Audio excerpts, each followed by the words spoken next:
I walked on the banks of the Tin Can Banana Dock and sat down under the huge shade of a Southern Pacific locomotive to look at the sunset over the Box House Hills and cry. Jack Kerouac sat beside me on a busted, rusty iron pole. Companion, we thought the same thoughts of the soul. Bleak and blue and sad-eyed, surrounded by the gnarled steel roots of trees of machinery. The oily water on the river mirrored the red sky. Sun sank on top of the final Frisco peaks. No fish in that stream, no hermit in those mounts. Just ourselves, rheumy-eyed and hungover like old bums on the riverbank, tired and willy. Look at the sunflower, he said. There was a dead gray shadow against the sky, big as a man, sitting dry on top of a pile of ancient sawdust. I rushed up enchanted. It was my first sunflower. Memories of Blake, my visions, Harlem, and hells of the eastern rivers, bridges clanking Joe's greasy sandwiches, dead baby carriages, black treadless tires, forgotten and unretreaded. The poem of the riverbank, condoms and pots, steel knives, nothing stainless, only the dank muck and the razor-sharp artifacts passing into the past. And the gray sunflower poised against the sunset, crackly bleak and dusty with the smut and smog and smoke of olden locomotives in its eye.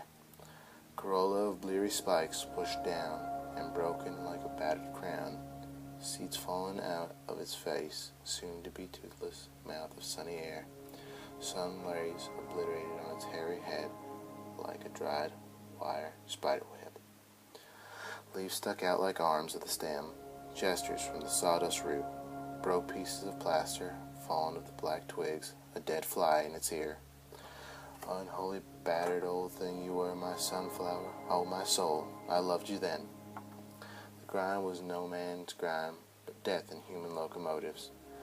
All that dress of dust, that veil of darkened railroad skin, that smog of cheek, that eyelid of black misery, that sooty hand, flawless protuberance of artificial, worse than dirt, industrial, modern, all that civilization spotting your crazy golden crown, and those bleared thoughts of death in dusty, loveless eyes, and ends and withered roots below, in the home pile of sand and sawdust, rubber dollar bills, skin of machinery, the guts and innards of the weeping, coughing car, the empty, lonely tin cans with their rusty tongues alack.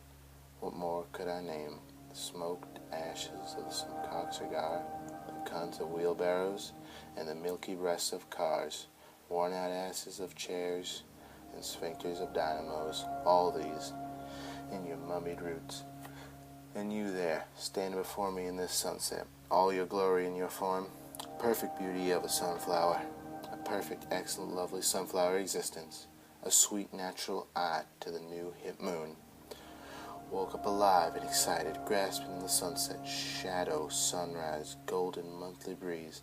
How many flies buzzed round your innocent of your grime while you cursed the heavens of the railroad in your flower soul? Poor dead flower, when did you forget you were a flower?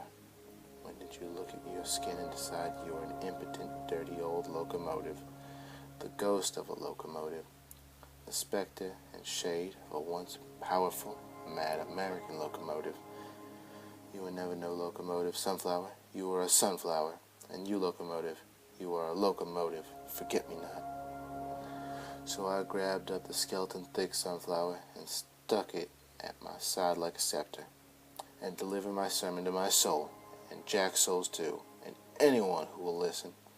We're not our skin of grime. We're not dread, bleak, dusty, English locomotives. We're golden sunflowers inside, blessed by our own seed and hairy, naked accomplishments, bodies grown into mad, black, formal sunflowers in the sunset, spied on by our own eyes under the shadow of the mad locomotive riverbank sunset, Frisco, hilly tin can, evening, sit-down vision.